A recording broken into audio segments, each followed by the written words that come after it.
Hello guys, welcome back to సిటియన్ blogs. ఈ రోజు అయితే మీ ముందుకి మటన్ కర్రీ విత్ చపాతీ అయితే మీ ముందుకైతే తీసుకొచ్చాను. కావాల్సిన పదార్థాలు ఏంటో చూద్దాం రండి.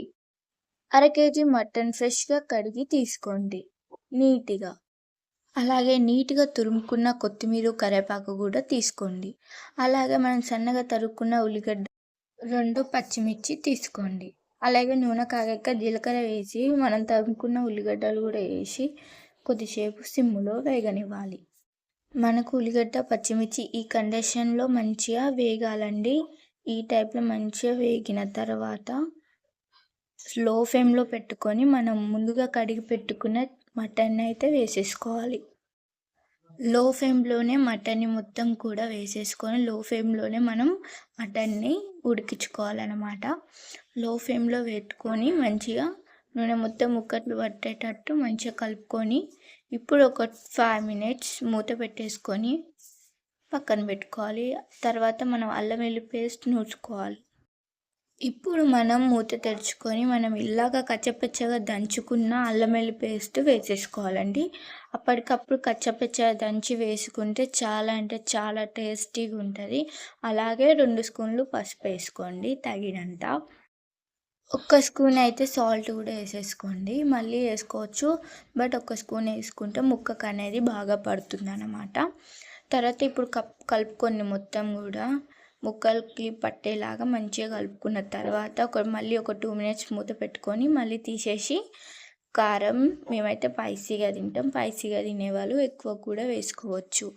ఇప్పుడు తర్వాత మనమైతే నీళ్ళు అయితే పోసేసుకొని ఇప్పుడైతే మనం హై ఫ్లేమ్లో పెట్టుకొని ఒక 2 మినిట్స్ ఉడికించుకుంటే మనకైతే చూస్తున్నారు కానీ గ్రేవీ మొత్తం దగ్గరికి అయిపోయింది. మనకి ఈ టైప్లో గ్రేవీ దగ్గరికి అయ్యేటప్పుడు మనం మన సీక్రెట్ మసాలా వేసేసుకోవాలండి. వేసుకున్న తర్వాత దాన్ని మంచిగా మళ్ళీ ముక్కలు పట్టేటప్పుడు మంచిగా కలుపుకోవాలి. కలుపుకున్న తర్వాత లో ఫ్లేమ్లో పెట్టుకొని ఒక 2 మినిట్స్ ఉడికించుకున్న తర్వాత మనం సన్నగా తురుము పెట్టుకున్న కొత్తిమీర అలాగే కరివేపాకు 2 కూడా వేసేసుకోవాలి. వేసేసుకున్న తర్వాత కొంచెం అలా తిప్పేసుకొని ఒక 2 మినిట్స్ మగ్గనిస్తే మనకైతే కర్రీ అనేది అయితే పర్ఫెక్ట్గా ఉడికిపోయింది. కర్రీ అయితే మనకైతే ఇప్పుడు రెడీ అయిపోయింది ఫ్రెండ్స్. ఇప్పుడు చపాతీ చేయడం చూద్దాం. ముందుగానే అయితే మమ్మీ పిండి అయితే కలిపేసుకుంది. తర్వాత ఇప్పుడైతే మమ్మీ అయితే చపాతీలు అయితే చేసేసుకోవాలి. ఈ టైప్లో అయితే చపాతీలు చేసేసుకొని చాలామందికి మడత రొట్టెలు అనేది ఇష్టం కదండి. అలాగే మమ్మీ కూడా చేస్తుందన్నమాట. ఎప్పుడు మామూలుగానే చేసేది. ఈరోజైతే మడత రొట్టెలు కొంతమందికి కొత్తగా నేర్చుకునే వాళ్ళకి కూడా రావనేసి మమ్మీ అంటే చూపిస్తుందన్నమాట. ఇట్లా అయితే మలుచుకొని మనమైతే మంచిగా కోళ్ళతోటి అయితే అలా అనుకోవాలన్నమాట. అలా అంటే మనకి మడత రొట్టె అనేది కాల్చేటప్పుడు పిండి కూడా మనకి మంచిగా కుక్ అవుతుంది అనమాట. కాల్చేటప్పుడే లో ఫ్లేమ్లో పెట్టుకొని కాల్చుకుంటే కనుక మనకి మడత రొట్టె అనేది పర్ఫెక్ట్గా కాలిపోతుంది, మంచిగా అయితే వస్తుంది. చూస్తున్నారు అండి, అన్నీ కూడా ఇలాగే మనం చపాతీలు అయితే రెడీ చేసుకోవాలి.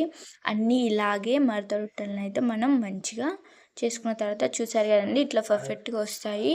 ఇట్లా అన్నీ చేసుకున్న తర్వాత స్టవ్ అయితే ఆన్ చేసుకొని మనం అన్నీ చేసుకున్న చపాతీలు కూడా ఒక్కొక్కటిగా మంచిగా లో ఫ్లేమ్లో పెట్టుకొని కాల్చుకోవాలి.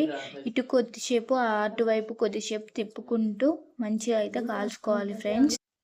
మీకు ఆయిల్ ఇష్టమైతే లైట్గా పోసుకోండి, ఇష్టం లేకున్నా కానీ పోసుకోకండి. ఇష్టం ఉంటేనే లైట్గా ఒక 2-3 చుక్కలు పోసుకోండి, బాగా వస్తాయి అన్నమాట. ఇట్లా ఇష్టం లేకుండా స్కిప్ చేసేసుకోవచ్చు, ఆయిల్ వేసుకోకుండా పర్లేదు, మంచిగానే వస్తే. ఒక్కటైతే ఆయిల్ వేసాము, అన్నీ కూడా మామూలుగానే కాల్చేసినాం అనమాట.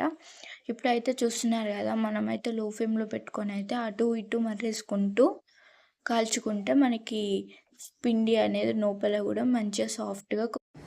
ఇప్పుడైతే మనకి గుమగుమలాడే మటన్ కర్రీ విత్ చపాతీ అయితే మనకైతే రెడీ అయిపోయింది ఫ్రెండ్స్. నచ్చితే ఒక లైక్